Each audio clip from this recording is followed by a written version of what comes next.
Salut tout le monde, j'espère que ça va. Donc aujourd'hui, nouvelle vidéo zapping. Aujourd'hui les amis, on retourne sur X, se regarder encore énormément de posts. Comme d'habitude, on ne perd pas de temps, petit like pour la force, petit commentaire pour le référencement. Let's go, on commence avec la première séquence insolite de la vidéo, qui nous vient de la Côte d'Ivoire et chic, et c'est marqué, c'est quel pays ça là même? Bizarre. Ah, le cadre aussi. T'es concentré dans le direct. Voilà, donc. Oh là là. Il n'est pas concentré, hein. Pas concentré du tout. Si, mais pas sur la bonne chose. Et on enchaîne avec Oumsdia qui a marqué Jimmy Jean-Louis, un acteur haïtien, se prend un contrôle de police surprise alors qu'il est à l'arrêt et se filme. Estamos todos con catastrophe. Écoute, papier du véhicule. Ah, je prenais juste. Papier du véhicule, monsieur. Vous pouvez le téléphone. Sortez les papiers du véhicule, s'il vous plaît. Alors les mecs, j'ai su que la séquence datait de 10 ans quand je suis descendu dans les commentaires. Parce que le mec, il a posté hier, hein, le 9. Aujourd'hui, on est le 10. Et il y a ce mec qui dit que ça date de 10 ans. Ok, c'est vrai, ça date de 10 ans, mais franchement, là, le flic, comment il arrive? Normalement, tu viens, tu dis « Bonjour monsieur, contrôle de police, papier du véhicule ». Il y a même un mec qui te sort quoi? Il ose dire « Et alors, le flic est courtois, il est où le problème ?» Vous trouvez honnêtement qu'il est courtois, là? Estamos todos con catastrophe. Écoute, papier du véhicule. Ah, je prenais juste. Papier du véhicule, monsieur.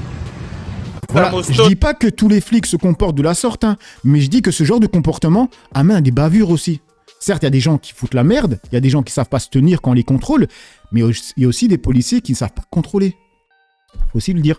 Du coup, on enchaîne avec... Ah oui, alors je vous ai montré une news avec Imen ES, qui se tape un footballeur qui est marié, et maintenant qu'il y a cette sauce qui est sortie, ben en fait, il y a des dossiers qui sortent. Là, c'est une personne qui dit Imen ES et ses sœurs ont tué leur femme de ménage. Je suis choqué. Regardez. Très grosses accusations qui ont été faites sur Imen ES et sa famille concernant son ancienne Khaddama qui est décédée il y a quelques jours. Pour l'instant, on n'a pas les deux versions. On ne sait pas si la chanteuse va s'exprimer sur l'affaire, sur les faits et sur ce qui s'est vraiment passé. On a eu le témoignage de la sœur de cette dame, donc de la sœur de la Khaddama. C'est une femme qu'elle a fait venir du Maroc pour qu'elle puisse travailler en France chez elle. Elle ne lui a jamais fait ses papiers, d'après le témoignage. Une bagarre a éclaté. On ne connaît pas les causes de la bagarre. Suite à cette bagarre, Imen ES et ses sœurs, ainsi que sa mère, donc la sœur de la Khaddama cite le nom de la mère de Imen ES qui s'appellerait Fatima. Donc les sœurs et la mère auraient frappé violemment la dame, donc la Khaddama, l'auraient mise à la rue, sachant que ici en France elle n'a pas de famille, ni de proches, ni où aller, ni de papier d'ailleurs, qu'elle aurait été hospitalisée pendant 20 jours et que après ces 20 jours elle aurait succombé à ses coups et blessures. Donc on connaît pas la vérité, Allahu Alem sur la vérité, mais c'est une histoire qui est très grave. S'il y a des personnes qui ont des témoignages, il faudrait mettre la lumière sur cette affaire parce que c'est trop grave. Ok, alors les mecs, je sais pas du tout si c'est vrai. En tout cas, ça pue, hein. Dis quoi, gros, que histoire vraie ou pas? Il a répondu.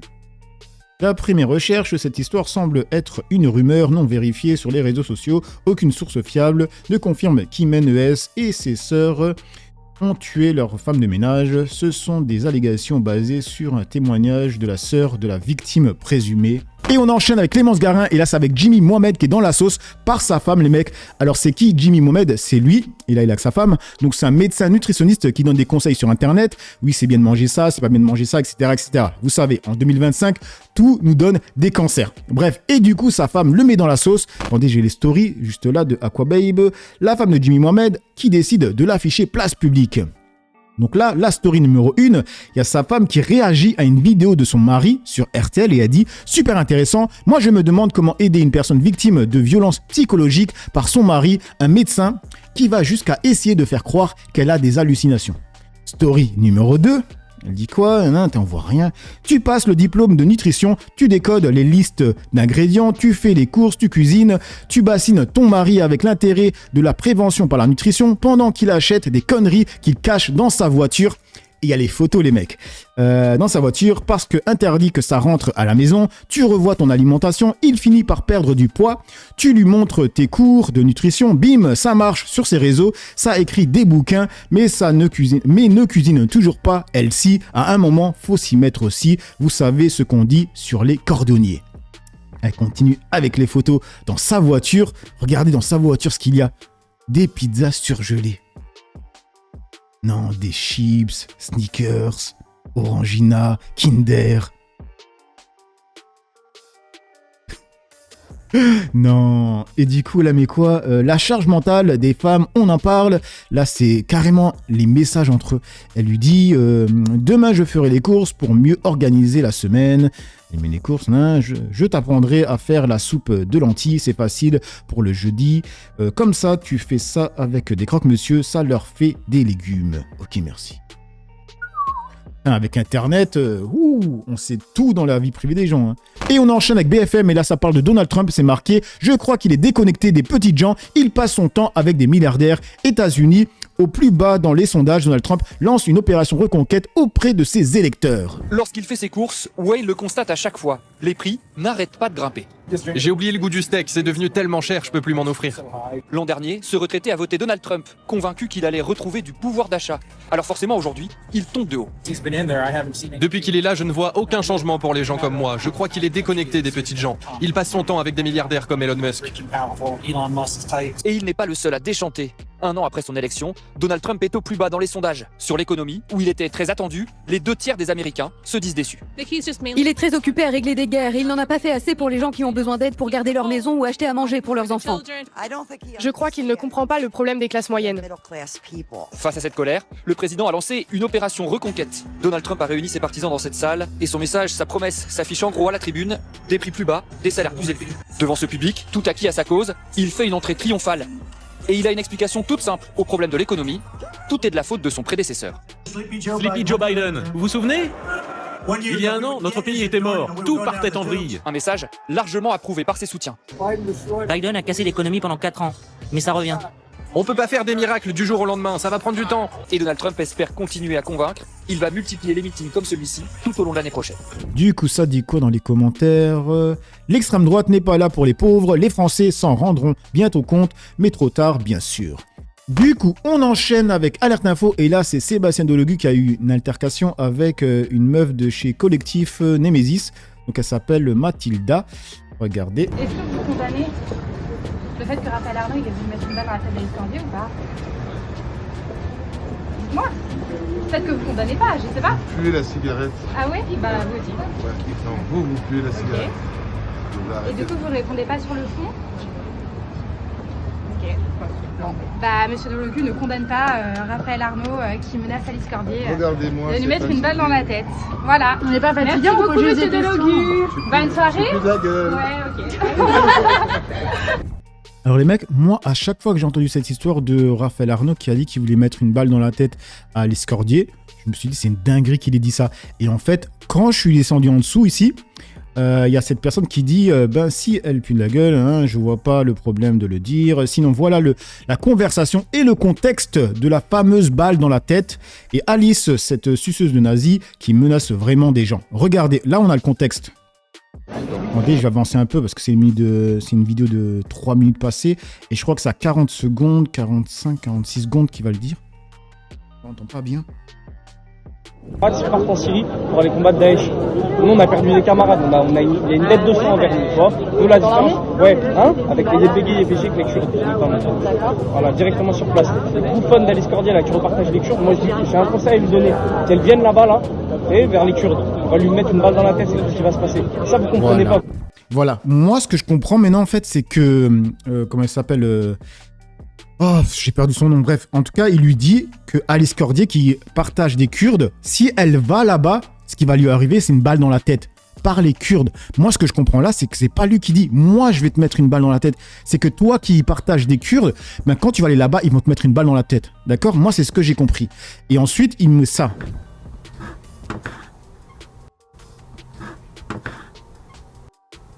Et là, pour le coup, on peut se dire que c'est réellement une menace de mort. Parce que là, c'est Alice Cordier qui poste une story dans un stand de tir avec une vraie arme. Elle tire et elle dit quoi?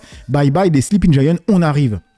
Ils répondent, Alice Cordier, porte-parole du collectif xénophobe Nemesis, nous menace de mort par arme à feu. Au nom de la liberté d'expression, signalement à la police, faites où s'arrêtera l'escalade de la violence d'extrême droite. Voilà, dites-moi ce que vous en pensez. Et on enchaîne avec Alma Dufour, et là les amis, suivez bien les tweets, d'accord? Elle a dit « Le RN est un parti dangereux ». Donc elle a dit « Le RN est un parti dangereux ». Le seul parti avec 3 membres liés à des affaires terreau, c'est le RN. Claude Herman, RN, a fourni les armes de l'hypercachère. Claude Simke, candidat RN, qui a commis un attentat contre une mosquée. Jean-Claude Veillard, candidat RN, avait aidé Lafarge à négocier avec Daesh. Une candidate RN a fait une prise d'otage et ils investissent un indépendantiste corse, auteur d'un attentat. Ça, c'est son tweet, d'accord? Maintenant, on va écouter ce qu'elle a à dire. On ne croit pas au changement du Rassemblement national. On pense que ça reste un parti extrêmement dangereux pour nos institutions. Voilà, on parlait tout comme le RN pense que vous êtes extrêmement dangereux pour les institutions. La commission d'enquête, là, sur les liens supposés entre les partis politiques, mais soi-disant la LFI en fait, et les terroristes, a surtout permis à Jean-Luc Mélenchon de rappeler que le seul parti qui a dans ses membres 3 personnes qui ont un lien direct avec le terrorisme, c'est le Rassemblement national. L'affaire de l'hypercachère, c'était Claude Herman, un membre du Rassemblement national qui avait fourni les armes à Monsieur Koulibaly. Ensuite, il y a quand même un élu, un candidat aux élections départementales RN qui a fait un attentat. Jean-Luc Mélenchon. Un attentat, mais c'est prouvé par la presse. Ça, je vous invente rien. C'est des articles de presse qui sont sortis. Un attentat contre une mosquée, RN, un RN aussi qui avait aidé Lafarge à négocier avec Daesh, voilà, pendant cette négociation à l'époque en Syrie. Donc, excusez-moi, mais en fait, on n'est pas très rassurés. Là, ils investissent un ancien indépendantiste corse qui a aussi fait un attentat. Il y avait une candidate au RN qui avait aussi fait un attentat à la voiture bélier contre une mairie. Qui n'est plus candidate aujourd'hui. Non, mais d'accord, mais enfin, je veux dire, vous imaginez si on avait le 10e. On parle de Raphaël Arnaud dans ce cas-là. Il a fait un attentat, Raphaël Arnaud? Non, il n'a pas fait d'attentat, mais il est fiché S. Mais ça n'a rien à voir, monsieur. Vous savez très bien qu'en France, il y a des tonnes et des tonnes de militants qui sont fichés. Il a été condamné définitivement, monsieur Arnaud. Une violence en réunion sur un jeune de 16 ans, il me semble, à 5. Écoutez, je pense pas qu'il ait participé lui-même à ça. Revenons au budget. C'est que être fiché S et d'avoir fait un attentat, c'est pas la même chose. Non, ça, voilà, donc du coup, là, on vous parle de faits. Et donc, on est quand même dans une espèce de gradation. Je suis désolé, tuer des gens ou essayer d'en tuer et être fiché S parce qu'on a des activités militantes, non, c'est pas la même chose. Précisons quand même. Voilà, ça c'est dit. Donc, à aucun moment, elle a dit que le RN était un parti de terreau. Elle a dit c'est un parti dangereux parce que dans ce parti, il y a des gens qui ont fait des choses comme ci, comme ça. Ok? Ensuite, il y a donc Alice Cordier qui répond en disant... Attendez, je vais mettre pause parce que ça va se lancer. Donc, LFI est un parti de pédos. Et elle te dit ça pourquoi? Vu qu'il y avait Pierre-Alain Cotineau, candidat LFI, à la tête d'un réseau pédo démantelé il y a quelques mois et qui a sodo des enfants handicapés. C'est bien votre raisonnement, c'est pas du tout son raisonnement. Son raisonnement, c'est de dire que, vu qu'il y a des gens qui font des trucs, qui ont aidé des terreaux, des trucs un peu bizarres avec des terreaux, et qui ont fait des actes de terreau dans ce parti, donc je peux dire que ce parti est dangereux. Elle te dit quoi? Vu qu'il y a un mec qui a fait un truc de pédo, le parti est pédo. Vous voyez un peu la mauvaise foi?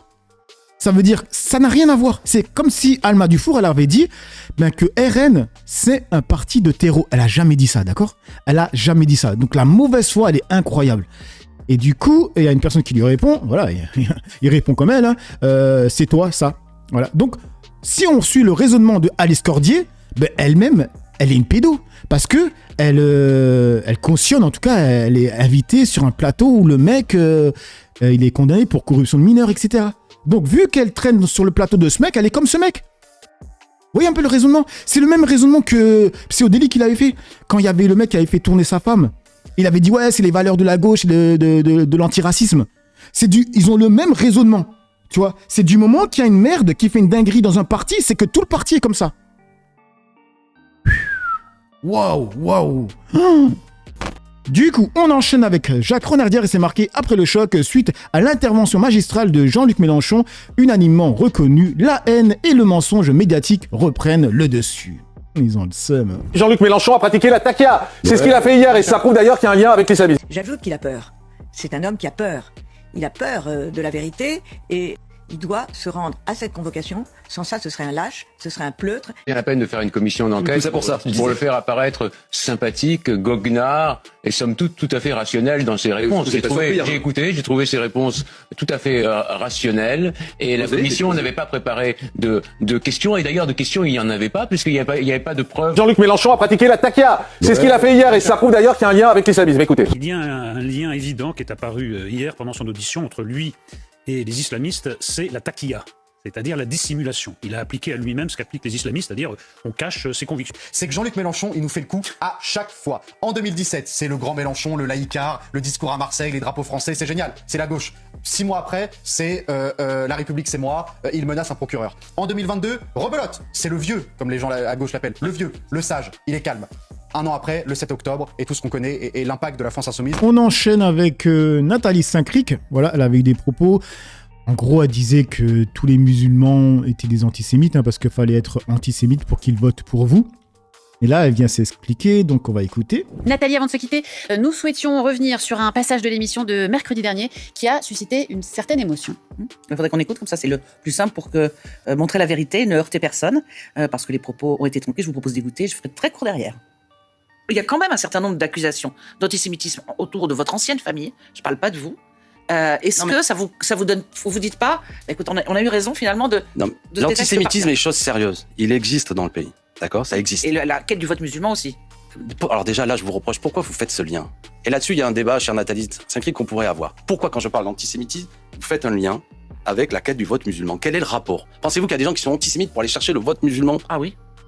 Moi, je trouve ça intolérable. Intolérable, c'est pas intolérable. Il y a eu des. Non, mais les musulmans n'ont pas besoin qu'on leur tienne des propos antisémites pour qu'ils. Non, mais ça peut aider. Enfin, écoutez. Je ne sais pas d'où vient cette idée que pour avoir les musulmans avec soi, il faudrait être antisémite. Moi, déjà, je combats cette idée, qui me semble être un a priori que je n'accepte pas.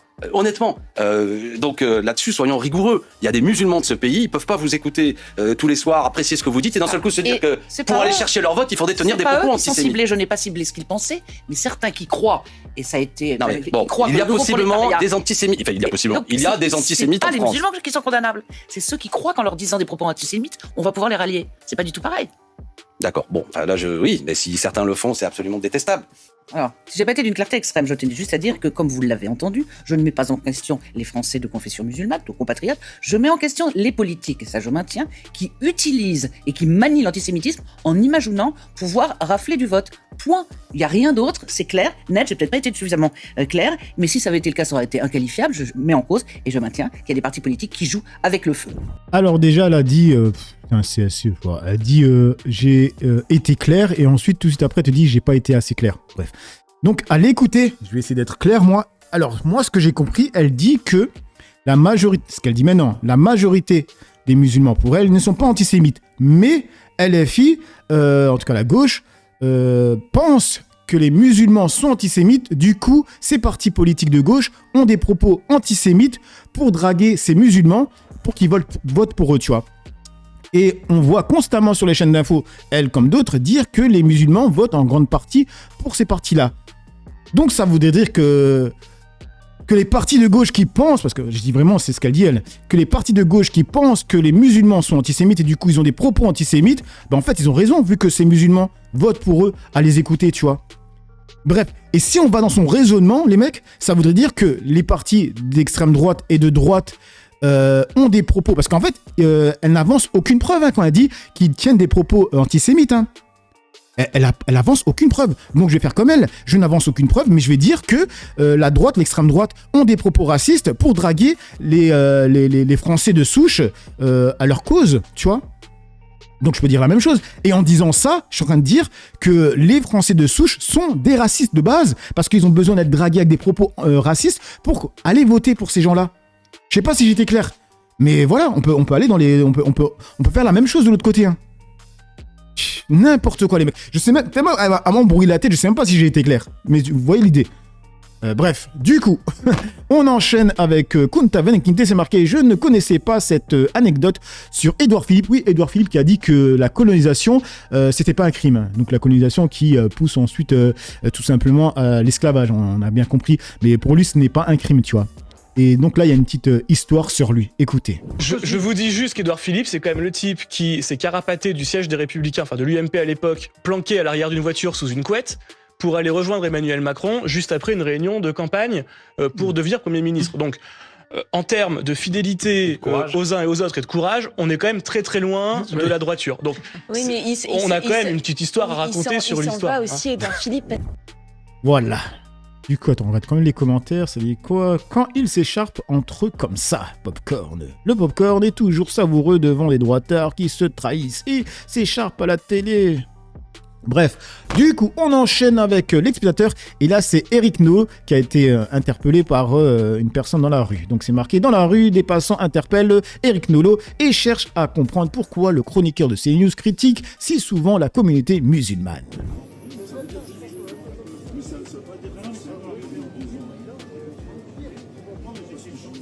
Ferme ta gueule, interrompu. Mais moi je te dis, ferme ta gueule. Mais quand tu nous vexes devant nos parents à la télévision, on est là, on bosse nous, tu nous vexes à la télé, et là t'arrives, Allez, casse-toi, toi et ta discussion. Dégage avec ta discussion de clochard. Du coup, il y a Alain Soral, mais franchement, à chaque fois qu'il y a Eric Nolot, BHL, ou bien Zemmour ou d'autres, hein, il y a Alain Soral en dessous. Le mec, il est comme ça sur Twitter, il attend, et dès qu'il voit une vidéo... C'est une dinguerie. Il a dit cette PUTE se trouve confrontée au monde réel et on peut constater que les musulmans pourtant diffamés en permanence par ce fauteur de troubles se comportent de façon moins violente que les agresseurs juifs que je subis depuis des années. Voilà. La gestuelle du mec ne correspond pas au discours injurieux, c'est un montage. Pas compris. Maintenant, il y a quelqu'un d'autre qui parle aussi, soit qui tient la caméra. Bref, du coup, on termine avec les spectateurs. Et là, c'est avec, comment il s'appelle Enrico Macias, qui a dit « LFI est devenu un parti antisémite. Tous ceux qui font du mal à Israël le paieront. Tous ceux qui font du mal à Israël vont le payer très cher. » Attention. Est-ce que vous êtes inquiet cette fois-ci, pas pour Israël, mais pour l'avenir de la France ? Vous savez, tous ceux qui font du mal à Israël le payeront. Hein. Tous ceux qui font du mal à Israël vont le payer très cher. Vous pensez à certains partis, vous êtes déçus peut-être d'une partie de la politique, de la classe politique française aujourd'hui ?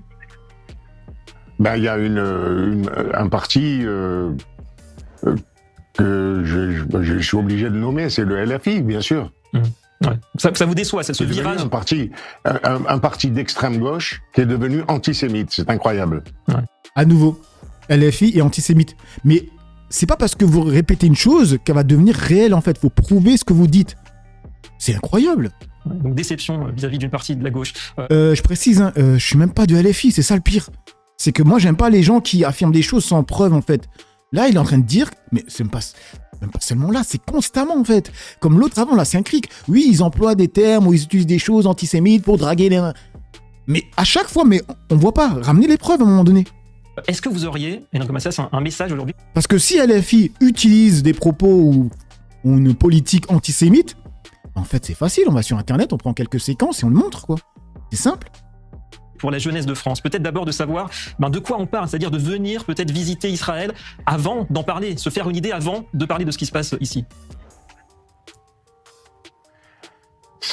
C'est sûr que ce serait intéressant pour tout le monde de venir sur le terrain en Israël. Moi, je connais beaucoup de gens, d'hommes politiques, qui n'aimaient pas l'existence d'Israël, qui ne la souhaitaient pas. Et quand ils sont venus en Israël, ils ont changé d'avis. Ils ont compris à qui ils avaient affaire. J'ai quelque chose à dire au sujet des soldats d'Israël qui se sacrifient pour nous. Voilà.